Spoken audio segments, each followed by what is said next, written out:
I spent $28,000 to fly my entire family to Napa Valley for my wedding. First-class flights, private suites, welcome baskets, everything, and they never showed up.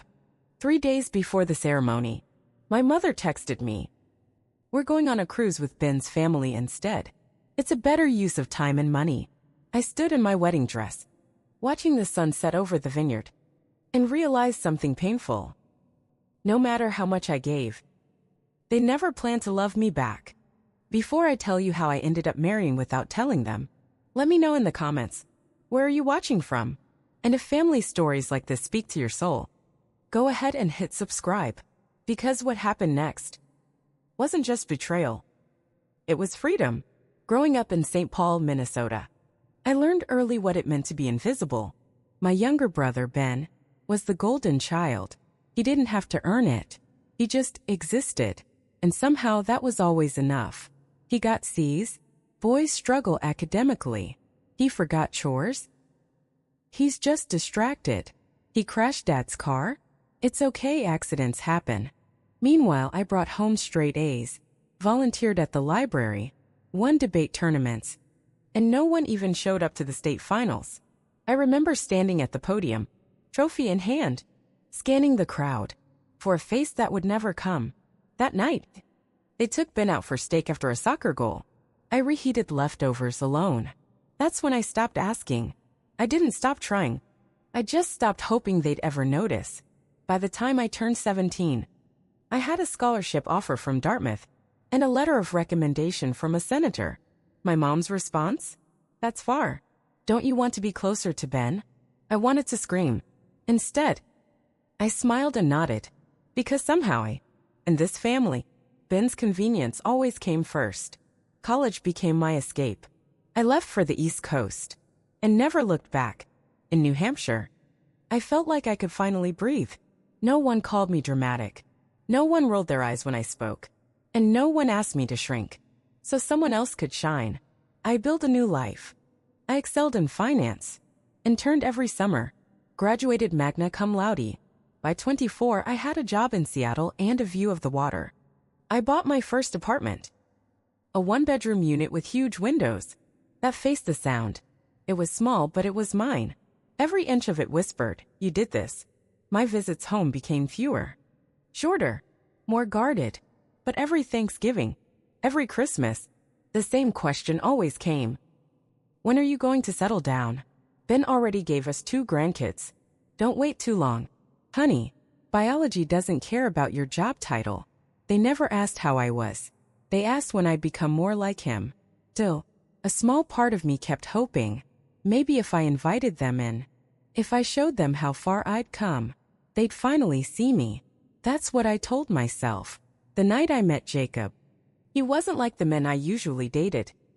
Those who flinched when I talked about quarterly growth reports, or looked bored when I mentioned strategy decks.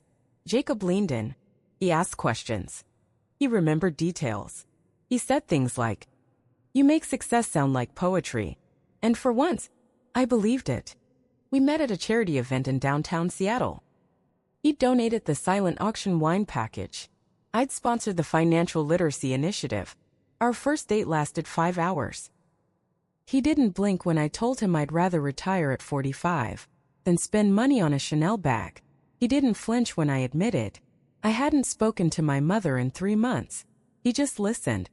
That night, as he walked me to my car, he said, "I hope someday I get to meet the people who raised someone like you."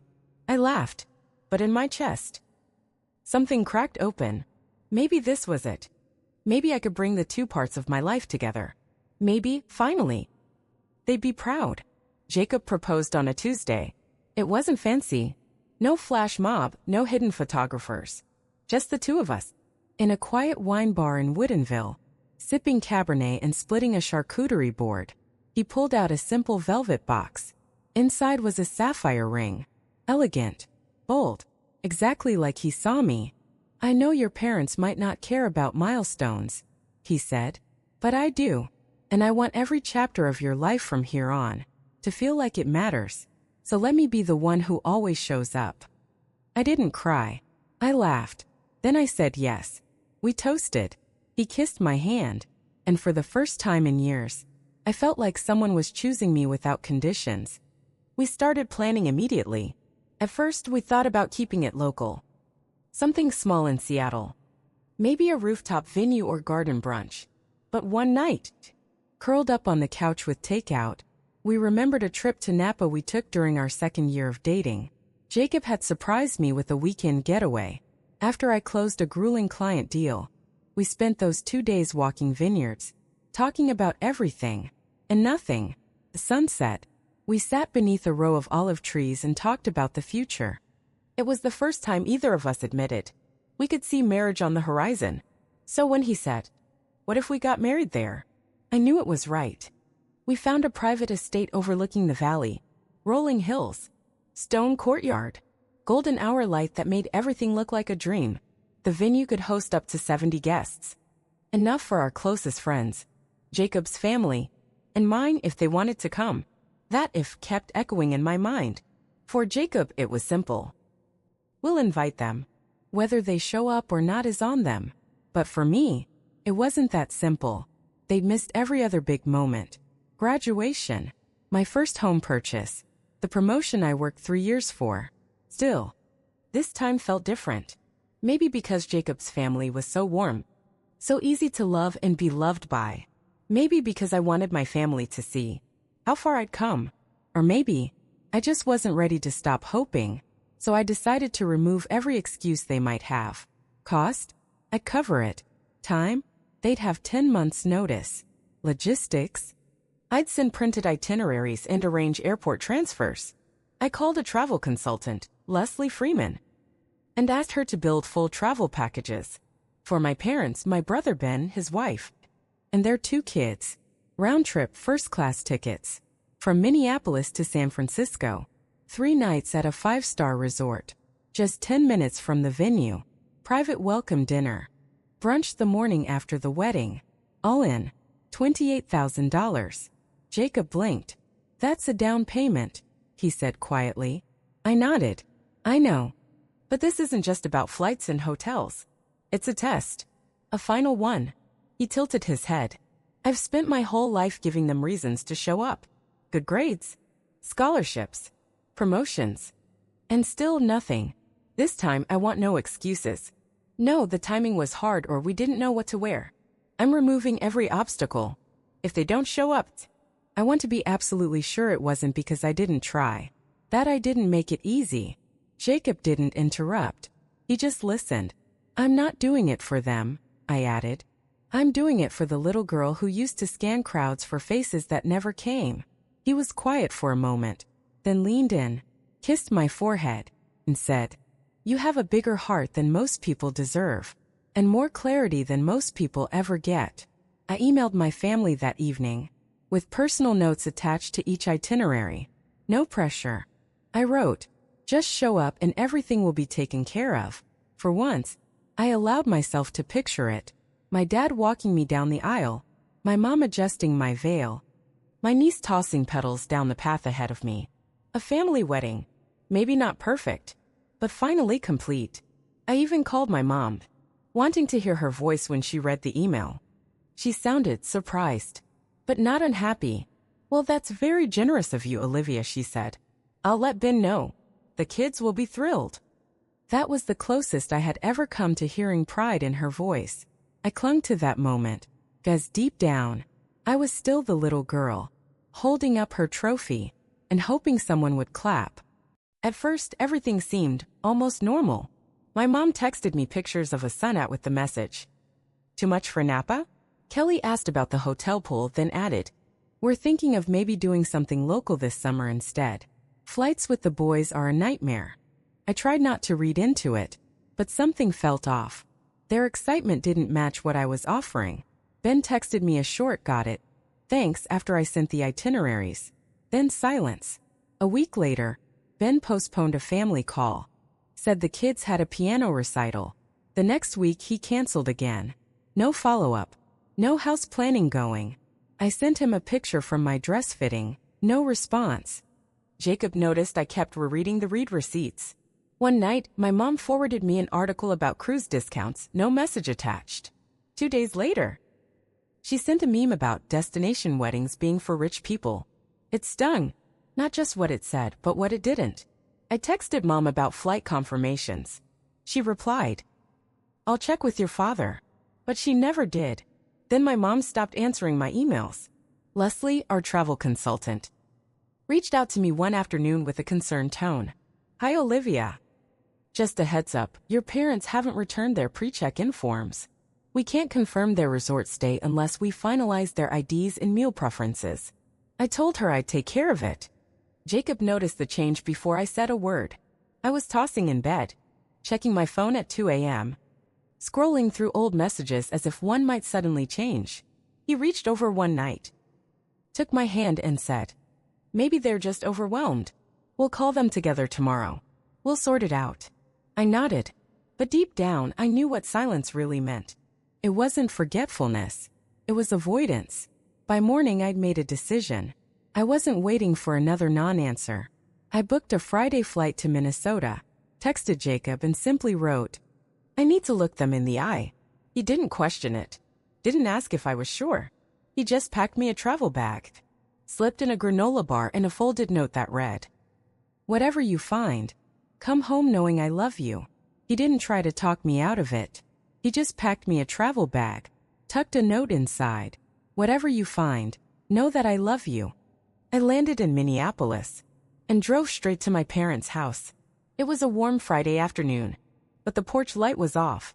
The blinds were drawn halfway, something my mom never did during the day. I rang the bell and waited. When the door creaked open, my mom blinked like she hadn't expected light, let alone me. "Olivia? What are you doing here?" I didn't answer right away. I called. I emailed. "Leslie needs your booking info. We're 6 weeks out." She glanced behind her, then looked down at her shoes. "We've been meaning to get back to you." I stepped into the hallway and froze. Lined near the stairs were 5 suitcases. Not dusty, not forgotten, freshly packed, still zipped. Next to them, a neat pile of guidebooks. Paris, Barcelona, Lisbon, all with sticky notes poking out the sides. Picked one up. It was dated next month. "Are you going somewhere?" I asked, voice tight. She hesitated. "We're just researching for next summer." I turned the guidebook around, pointed at the date. "This says June 12th. My wedding is June 14th. No answer. My dad stepped into the hallway, lips already pressed into a line. "Olivia," he said gently, "let's sit." "No," I cut in. "Just tell me the truth." His shoulders slumped. "We were considering other options." I stared. "A cruise." He wouldn't meet my eyes. "Your mother said it might be less stressful."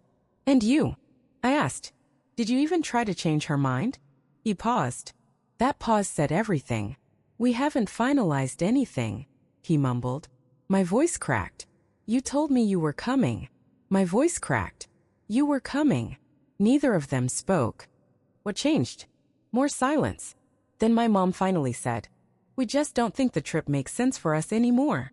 My dad added quickly, "The cruise lines were offering incredible deals." I cut him off.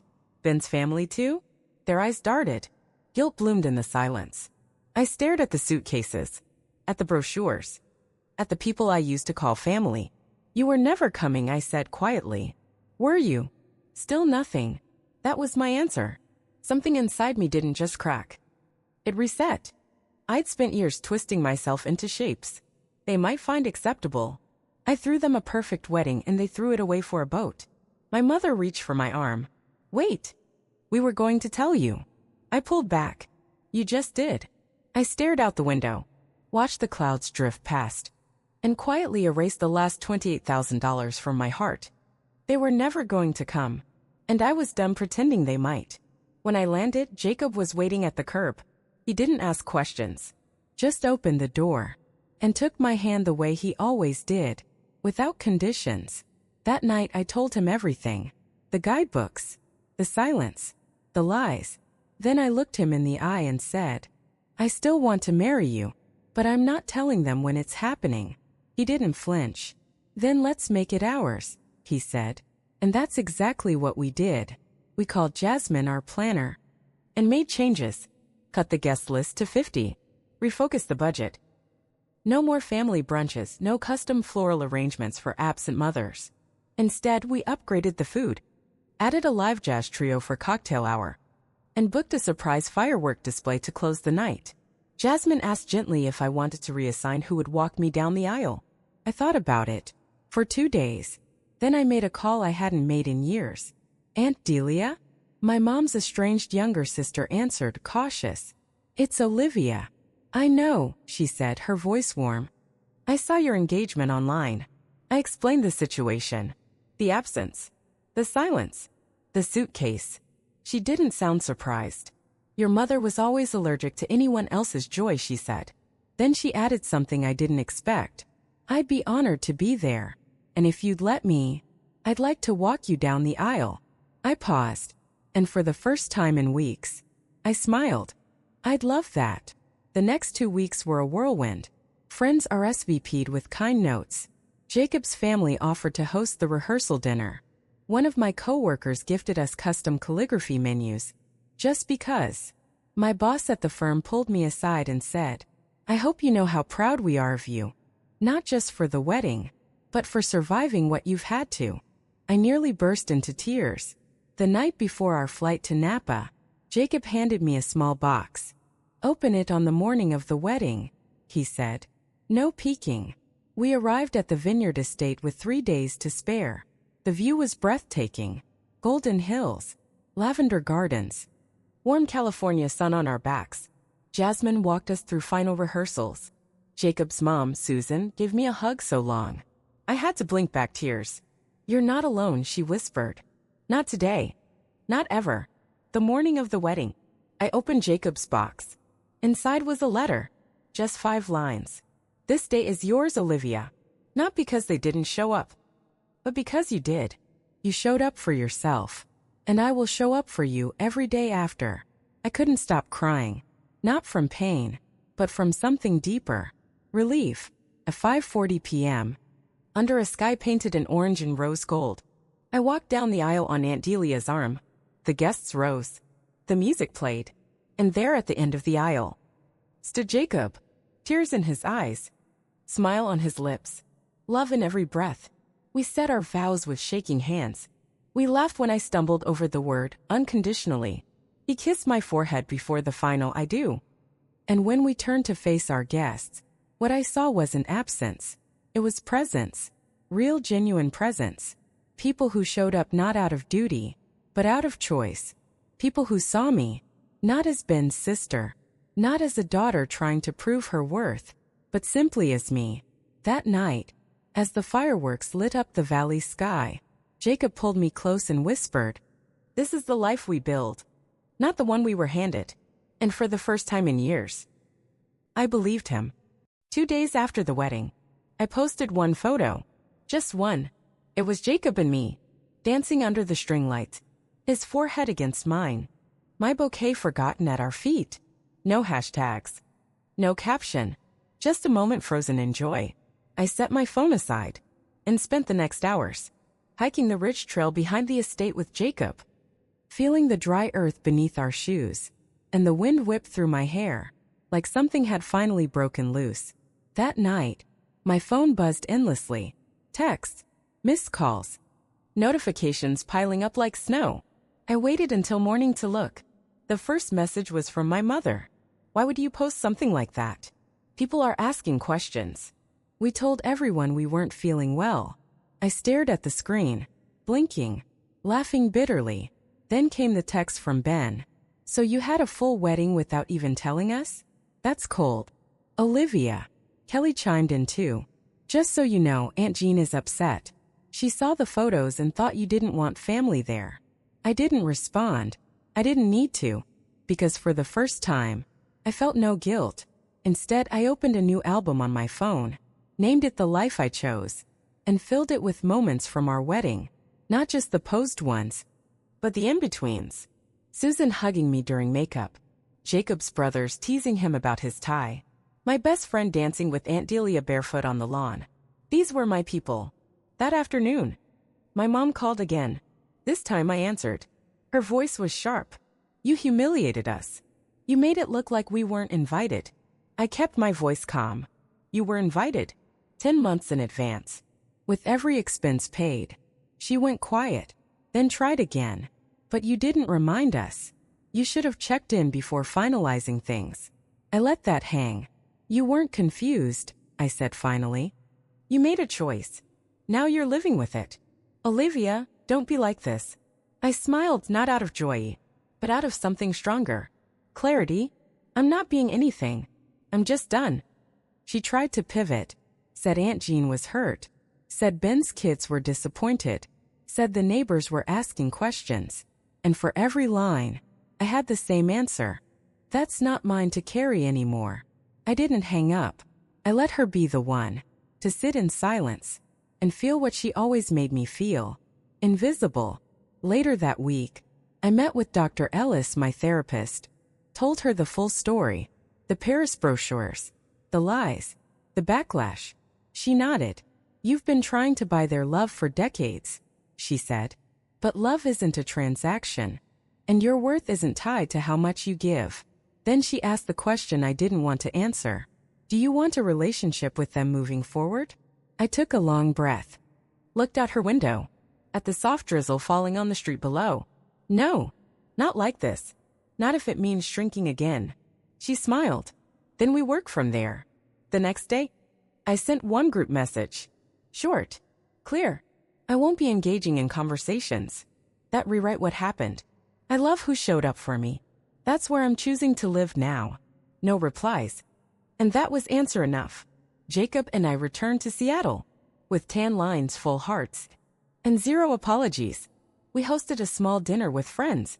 Framed a photo of the vineyard. And hung it above the fireplace. Every time I look at it, I remember the lesson I learned. Not from pain, but from peace. Love doesn't have to be earned. Just has to be real. 6 months after the wedding, I realized something unexpected. I hadn't checked my parents' Facebook in weeks. I hadn't reread old texts. I hadn't replayed the conversation in my head. I hadn't been waiting for them to say sorry, because I no longer needed it. That, I think, is what healing actually feels like. Not loud, not dramatic, just quiet. Like walking into a room you used to dread, and realizing it doesn't have power over you anymore. Jacob and I were thriving. We bought a house just outside Seattle. Not massive, not flashy, but with a garden I could sit in every morning and sip coffee without guilt. He built a custom bookshelf for my old college debate trophies. I built a vegetable bed from scratch and laughed every time my tomatoes tried to escape their stakes. We volunteered at a youth mentorship program together. He taught sports. I taught budgeting. And for the first time, I felt like I was giving from a full cup. The family I was born into may never understand me, but the family I chose? They show up. They ask questions. They celebrate me. Jacob's mom, Susan, calls me her daughter. His dad sends me clippings from local papers he thinks I'll enjoy. Even Aunt Delia visits every other month and brings jars of homemade jam, like it's the most natural thing in the world. And maybe it is. Maybe this is what family was always meant to feel like. Not earned, not conditional, just present. That doesn't mean it's perfect. I still flinch when I see calls from unknown Minnesota numbers. I still pause before major holidays, wondering if a card or letter will show up. Sometimes they do. Sometimes they don't. But I no longer wait for them. Instead, I celebrate what is. Like the friend who came to my bridal fitting, because my mom didn't. Like the coworker who left a handwritten note in my locker the day of the ceremony. Like the neighbor who brought over flowers when she saw our wedding photos online and whispered, "You deserved every bit of that joy." Because I did. And I still do. The truth is, walking away from people who raised you is one of the hardest things you'll ever do. But staying in pain because you're scared of disappointing them, that's not loyalty. That's self-abandonment. And I've done enough of that to last a lifetime. If you're listening to this, and you've ever bent over backwards, trying to earn someone's basic decency, I see you. If you've ever wondered why love seems so easy for others but not for you, you're not broken. You've just been giving it to people who never learned how to receive it. The best thing I ever did was stop begging for a seat at their table and build my own instead, with a sturdy foundation, with people who bring their own chairs, and with room for anyone who shows up with kindness. My mother once told me, "You're hard to love," but that was never true. The truth is, I'm hard to manipulate, hard to silence, hard to erase, and now, hard to break. I spent so many years thinking that peace would come the moment they said they were proud of me. Turns out, peace came the moment I stopped needing them to.